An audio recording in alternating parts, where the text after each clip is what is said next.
Well, hey everyone. If you don't know me, my name is Gary Palmatier. Call me Darth Gary in different places. Kind of an interesting day. I'm finally considering putting this car up on the block for sale. It's been a really tough decision. My family's growing. I need a bigger vehicle. I don't really have a big garage, and I'm not driving this as much as it should be driven, so I'm finally going out on a limb and going to put out a feeler and just see where this thing goes. So for those of you that don't know anything about this car, used to be a lot more active in the scene. I called it the Truckdoza. I still do call it that, but me and my dad restored this car in 2004, so this build is about 11 or 12 years old now. And then I kind of chipped away at it between 2005 and 2009, and kind of the peak of the career was when this car was in Top Dog in 2009 at H2O, and it's pretty much in the same condition that it was then. I've probably only driven it 10,000 miles since 2009, unfortunately. So the goal of this video is I'm going to do a walkthrough and really just do an in-depth tour of this car. I don't have everything as clean as I want it yet, but this is, again, just a feeler, so if I get serious and don't have any partakers in this forum, before I consider Craigslist or eBay, I'm going to clean everything a little bit more.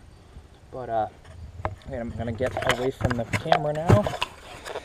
So this car, it's a 1981 Volkswagen Caddy. The body has about 250,000 miles on it. The motor is somewhere in the realm of 315 is where the engine's at. So the engine's a little bit more mature than the body, but as you can see from this distance, it's in pretty good shape. When I restored this car, we didn't do any Bondo, very, very, very minor metal repair, and I'll kind of zoom in a little bit and go down some of the seams. This is a really bad spot on a lot of cars. Again, I had that cleaned up and it's been perfect since we painted it.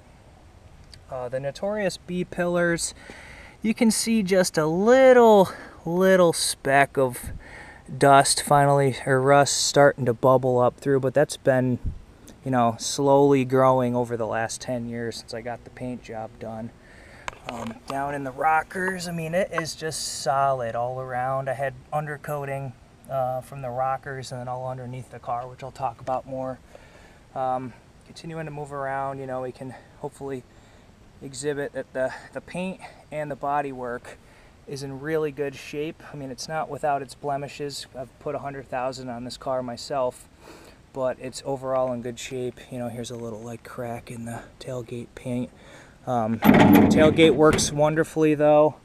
All the hardware's there and all that stuff.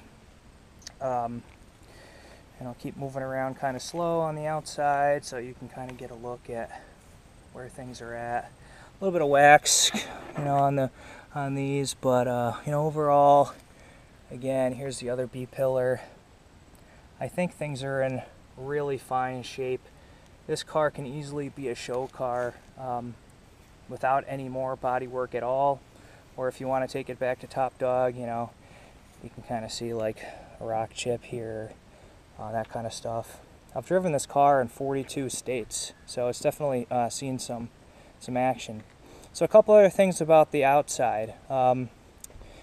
These bumpers are powder coated aluminum, really nice and easy to keep clean. You can see I'm using the non-shock bumper mounts, and we actually cut about 3 inches off. I still wanted airflow. I want to keep as much airflow as possible. This was a purpose-built vehicle for cruising and driving.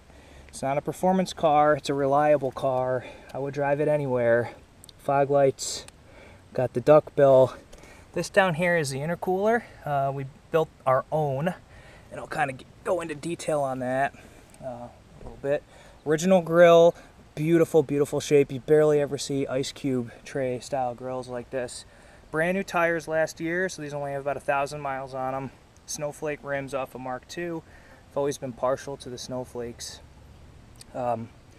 New windshield.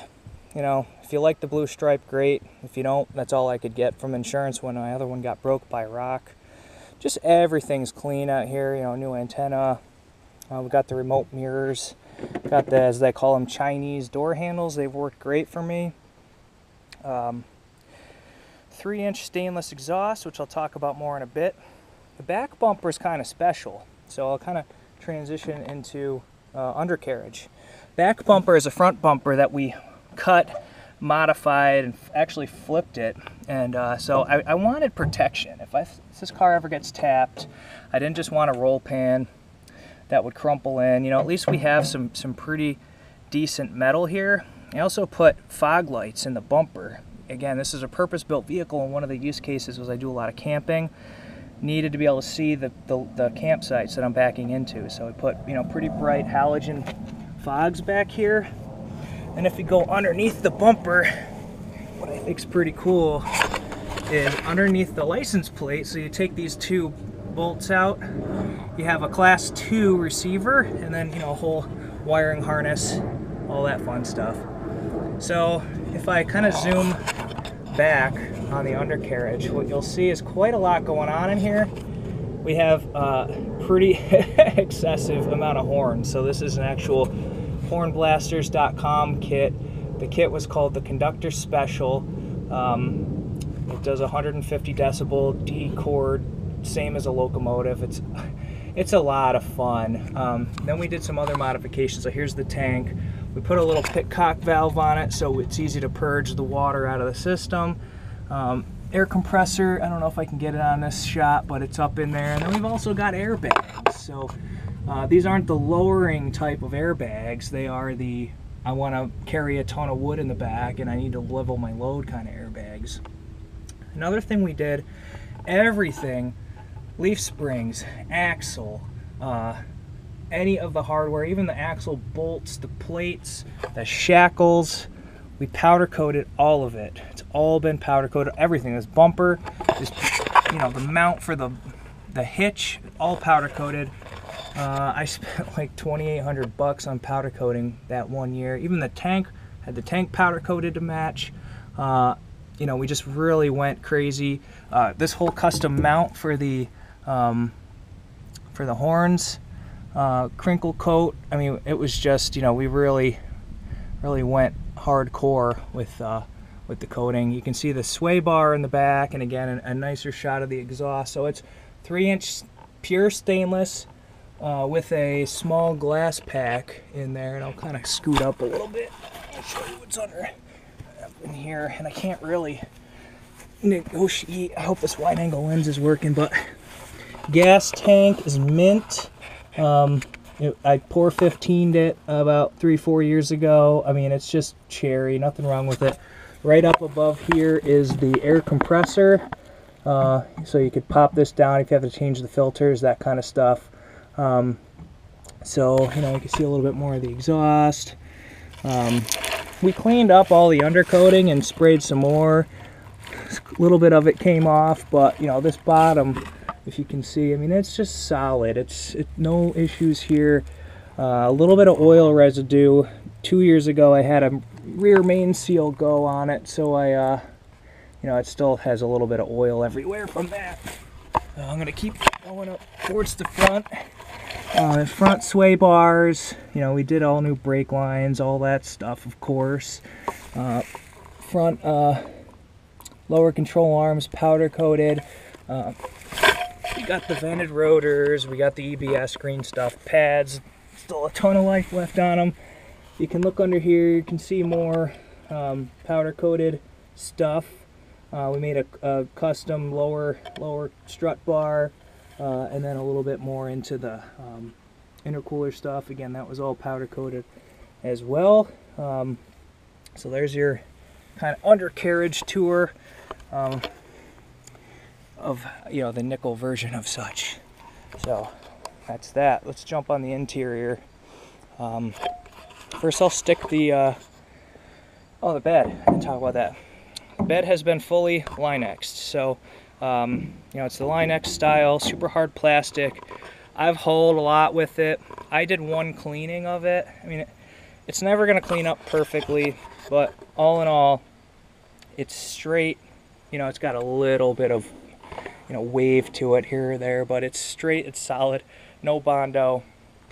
Tailgate, you know, you can kind of see a little bit of bend to it, and for the right deal, I do have another tailgate that's the straightest tailgate I've ever seen I could throw in. I ran 12 volt back here because I had a truck cap that I was, you know, had the lights and all that stuff. Spare tire, powder coated rim, all that good stuff. Of course, the horns are all there now, so if you look in the interior, what we did, I put a 1984 Jetta diesel dash in it. So that's the motor. That's where the motor came from as well. So it was an 84 Jetta diesel owned by a German. The guy changed the oil in the motor every 1,000 miles. It had 246,000 miles on it when I got it. So you can imagine that's a lot of oil changes. I'll do the passenger side first since I'm here.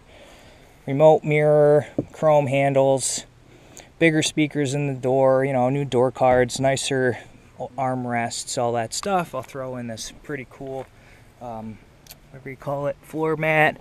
Not hiding any carpet problems. I mean, it's an old carpet, but it's solid. What you can't see is under this stuff, everything, and I mean everything, the whole floor pan, the doors. I mean, I'll do a quick, like, that's no dyno liner, that's dyno liner, no dyno liner, dyno liner. So I did dyno mat and dyno liner, the whole thing, plus even cram the original soundproofing in. So this is as quiet as you can get in this truck. Lower glove box, upper glove box, got the little, I put an old Beetle engine hours gauge in. So this is how many hours are on this motor, 960. So, you know, it's seen some action, but it is running great. Eclipse deck. If I pop this seat, I gotta set the camera down. So, geez.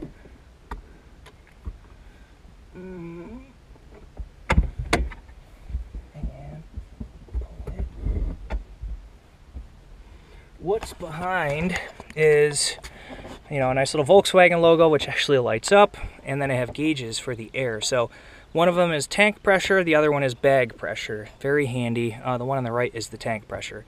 Then I got two 8-inch JBL subs, really nice amp, and I built this kind of cool little, like, fluid holder / shelving unit that just kind of covers the speakers. You know, again, as you know, we don't get a lot of real estate in these trucks, so we try to make every inch count.